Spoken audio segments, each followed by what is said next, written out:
Do you ever think things can't get worse than what they already are? And then they do? Welcome to modern Halo, everybody, where things can always get worse. Hello, everybody. It's your boy Jmulls, and unfortunately, we have a lot to talk about. So what happened? Well, Halo Studios' former art director Glenn Israel revealed why he left the studio last year, and he talks about this on 2 LinkedIn posts that I'll leave in the description down below. Now, these aren't my allegations, these are his. I am not a lawyer, I am not a legal expert, this is not legal advice on any level. But let's go over a couple of highlights here. That between January 2024 and June 2025, I, Glenn Israel, witnessed firsthand or was personally subjected to numerous unethical and or unlawful acts committed by senior Halo Studios representatives, including but not limited to, let's go over the fun stuff, blacklisting, fraud, rampant favoritism, cronyism, manifesting as hiring, career growth interference, and multiple harassment campaigns designed to provoke the constructive discharge of unwanted, in quotations, employees otherwise in good standing. That between June and October of 2025, GER, BRI, and WIT failed to carry out even the most cursory investigation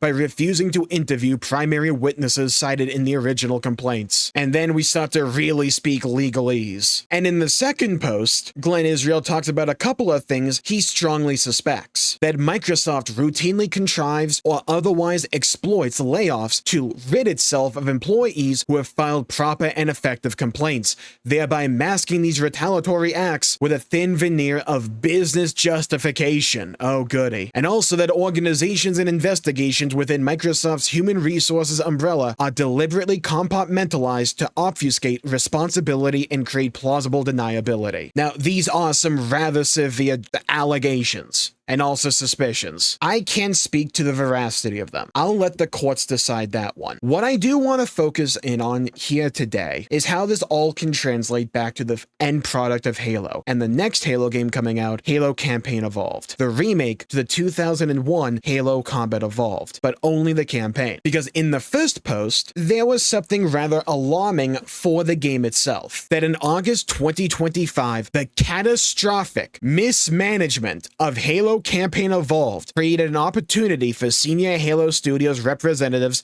to temporarily reassign the art team from my unannounced project and falsely characterize my role as redundant, my being Glenn Israel, a plainly retaliatory act. Catastrophic mismanagement of Halo Campaign Evolved. Let's get into that bit. Now, I also want to point out this other tweet from Rebs Gaming showcasing other former Halo developers defending Glenn about Halo Studios' leadership. Like this one little paragraph down here. I wish the people doing the work nothing but the best. Some of the management is amazing folk, but there are those who wanted to fire every single artist, and they told me that bluntly. Again, nothing verifiable, but we are getting quite a bit of smoke now. Now, speaking of smoke, there might be a few warning signs already with Campaign Evolved. What do I mean by this? Remember some of the controversies surrounding this game when it was first announced? Like the Forerunner architecture being very shiny and almost brand new, especially when contrasted with how it originally looked in Combat Evolved back in 2001. With this worn, brutalist architecture the game was really known for. That's just been basically abandoned in the remake. Why? Because we have to make it shiny, right? Of course we do. My own personal suspicion is that they want a large contrast and brightness across the board so it looks even better with HDR, even if that comes at the expense of the original art style. That, and also to keep it in line with Halo Infinite. Not only all of that, but also the use of a lot of Halo Infinite assets, instead of utilizing assets inspired or designed after the assets we had in Combat Evolved back in 2001. And Rebs Gaming talked about in this video, I'll leave a link in the description down below to this, that hasn't really changed. So when you have a remake where, in their own words by the way, on Xbox.com, you go to this page and you scroll down to game details, they say Halo Campaign Evolved is a faithful yet modernized remake of Halo Combat Evolved's campaign. Faithful in I guess every way but the visual presentation, which was such a large and important element to Combat Evolved. And also you have this freaking word modernized, which has quickly become a red flag for me. Just seems like whenever we hear the word we're gonna modernize it, it basically just means ripping the soul soul out of what came before in order to appeal to the modern audience, this like fictitious group of people that are out there in such a large number that we have to appeal to now, instead of focusing on the people that this series originally appealed to, because we believe we have that audience already locked down. Naturally, we have to change everything in order to appeal to new people. Bah humbug. It's like so many companies saw the success of the remakes of Resident Evil, and everyone wants to chase the coattails of Capcom's success, but they don't understand why those games and why Capcom did so well and continues to do so well. Now, granted, there's a spectrum here. Let's get into that right now. When it comes to Halo Campaign Evolved, I don't even think it looks necessarily that bad in a vacuum. And when compared to Halo 4 and 5, I do think it looks better. That's not a high bar, but I do think it is an improvement. I think Halo Infinite and Halo Infinite's assets are pretty good overall. They're just not Halo Combat Evolved though. And when you're trying to remake Halo Combat Evolved, I think people want Halo Combat Evolved, but with a modern coat of paint, not a modern foundation. And I think that is a very important distinction. A lot of studios, this isn't just rooted in Halo, but a lot of studios face this issue. I think one of the biggest problems going on right now is the success of the remakes for Resident Evil. And you have so many different companies trying to chase that remake success that Capcom saw. They're chasing that elusive modern audience that will take their IP and blow it up in terms of popularity and drive in all these new people so they can monetize them, right? That's like the ultimate end goal. They are a business. Naturally, they're going to want to make more money. But I think the key difference is Capcom fundamentally understands Resident Evil and how to actually target modern audiences way better than a lot of these other studios. And I think it's safe to say 343 Industries and now Halo Studios with Campaign Evolved are included in this. I think one of the biggest issues with a lot of like big Western game studios over the last 15, give or take a few years or so, is that in the 2000s and early 2010s, you had so much money be generated by gaming, and gaming overall was just making so much money. You had a lot of money people from other industries wanting a piece of that pie. So they come into gaming, they take over certain studios, certain positions of authority and influence, and they try to treat gaming and game development like they're any other industry. And it just fundamentally doesn't work. You can't treat gaming like you're producing another box of tissues, or you're producing a phone or something, anything along those lines. It's different. It's an interactive, artistic medium. That is not to sound overly pretentious or whatever. It's just a reality of the industry. These games have history, they have story, they have art direction, they have meaning to those who are raised with these IP, who are raised with these games, or have been exposed to them to some degree at some point in time. All of those little and large experiences matter in the long run. And when you have a bunch of people that don't care about any of that, they come into the industry seeking to make a quick buck. Those people then hire other people according to the logic of the other industries they came from. And it doesn't work. You can't just treat gaming and you can't just bring people in as if it's any other industry. If you don't have that passion, if you don't have that know-how, if you don't have that it factor, it's just not going to work out to the levels that it could. Sometimes you might win the luck of the draw, but not always. And I think Halo's an example. It's not the main cause, it's a symptom of a larger problem in Western AAA gaming, where you have these people in positions of authority and influence in the gaming industry that don't know what they're doing, and they hire down the chain of command other people that don't know what they're doing, or they aren't seeking to do the best job they possibly can. So you end up with people in positions of authority and influence that think they know what they're doing, that think they know what the modern audience wants, but it just results in the bastardization of an established and beloved IP to where it degrades over time to where it no longer becomes recognizable. That doesn't always mean the end product is like inconceivably bad and atrocious. Sometimes it can just be good. But when we're talking about Halo, Halo is one of those IPs where just being good isn't sufficient. Halo should be a trendsetter. It should be at the top of the totem pole. Halo should be able to stand above everything else, and I'm not just talking about a little bit, I'm talking head and shoulders above.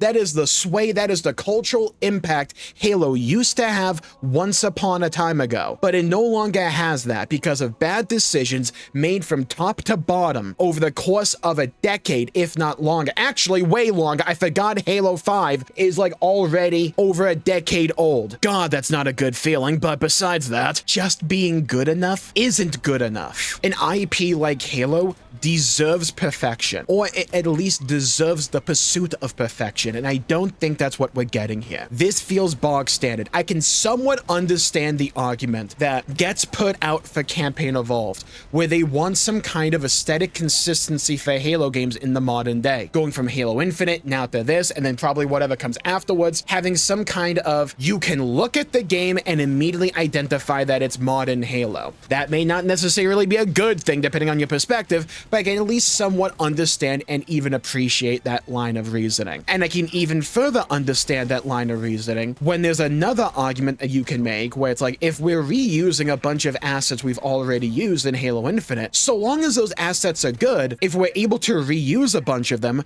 that probably means we can pump more things out of the door. And I think Halo has been in a position ever since Halo 5 where we just want more and more. The content droughts in Halo at this point are legendary, and when we do get new content, it's often underwhelming or just straight up disappointing. I think Campaign Evolved is going to be some combination of the two. I don't think by itself it's going to be a bad video game. I think it's going to be perfectly fine and passable.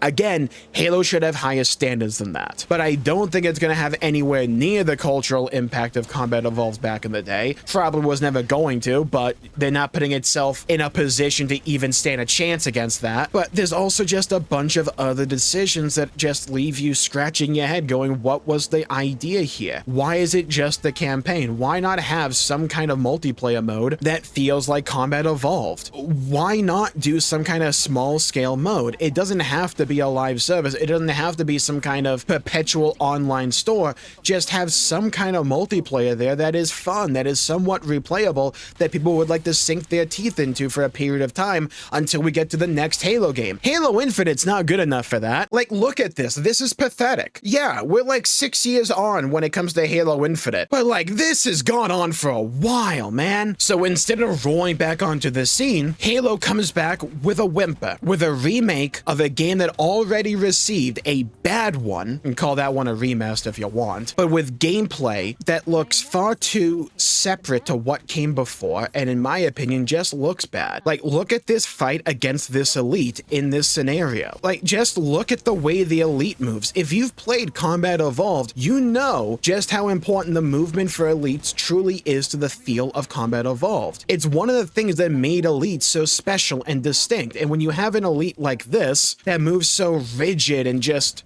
honestly one-dimensional, there's no sauce. It's the minimum viable product. That is another issue. When it comes to Campaign Evolved, it feels like it exists as a proof of concept for Unreal Engine 5 for Halo development. It feels like a proof of concept for this gameplay loop as well. It doesn't feel like the goal was to do Combat Evolved right again. It doesn't feel like the priorities were in the right place.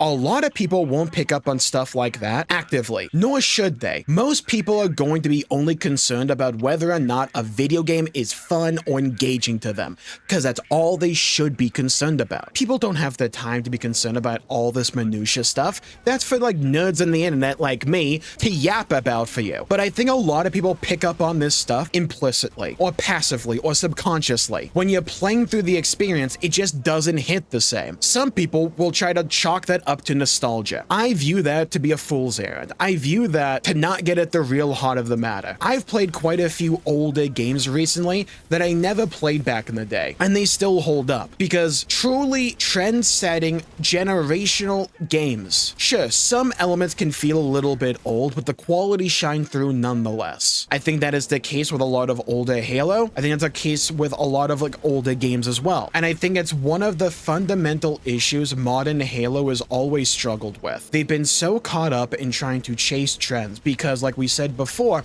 you have a bunch of people that came into the gaming industry not understanding gaming, or you have a bunch of people with a very surface level understanding of gaming, and you put them in positions where they're just out of the loop. They don't have the it factor, and they make poor decisions consistently that drags everything down. Yeah, it's very easy to blame 343 Industries and also now Halo Studios, and I'm not saying they don't deserve some of the blame for what has happened with Halo after all of these years, but Microsoft has owned them for all this time. They deserve a fair share of that blame as well, and I would argue a lot of that blame, because ultimately they're the ones in charge. They're the ones who have to give the final okay, or choose not to give the final okay. And I think one of the greatest sins of all of this is that as a direct result of those individuals that don't know what they're doing, or they just do a really bad job at what they're trying to do, it undermines and undercuts the passion and the ability of a lot of people in other positions that do know what they're doing, or at least trying to do the best that they possibly can. But they're undercut at every stage of development by people in higher positions of authority, or in people of equivalent positions of authority of them, and those individuals just kind of suck at what they're doing. It's a shame, because a remake of Combat Evolved could be very dang cool. And this, and everything I've heard about Campaign Evolved since, with all the various reports that have come out, it's the most bleh, middle of the road, unexciting result we could have possibly gotten. And when you have issues in development, Halo's no real stranger to that. I mean, come on, Halo's actually kind of famous for it. But when you have serious, significant issues in development, I do believe there's a rippling effect to where you can kind of see those in the end product. I think I might enjoy my time with Campaign Evolved when I eventually get my hands on it. I highly doubt I'll put the hours that I've put into original Combat Evolved into Campaign Evolved. It's a shame, man. Chasing trends and moving established series away from the things that made them popular to begin with in order to chase the mythical modern audience is a recipe for disaster. Maybe one day they'll learn. Not overly optimistic though. Here's where you come in. Leave a comment down below with your thoughts on what's going on with Halo right now. What do you think needs to be changed? What do you want to see more of? And are you looking forward to Halo Campaign Evolved? I would love to hear your thoughts, hear your opinions, and hear your perspectives. And while you're down there, please leave a like and subscribe. It really helps the channel out and helps support future content, and I greatly appreciate it. And speaking of new games, Crimson Desert finally clicked with me. Want to find out more? Check out this video right here. Thank you all for tuning in. Stay safe, have a great day, and I'll see you all next time. Bye-bye, everybody. Until we meet again.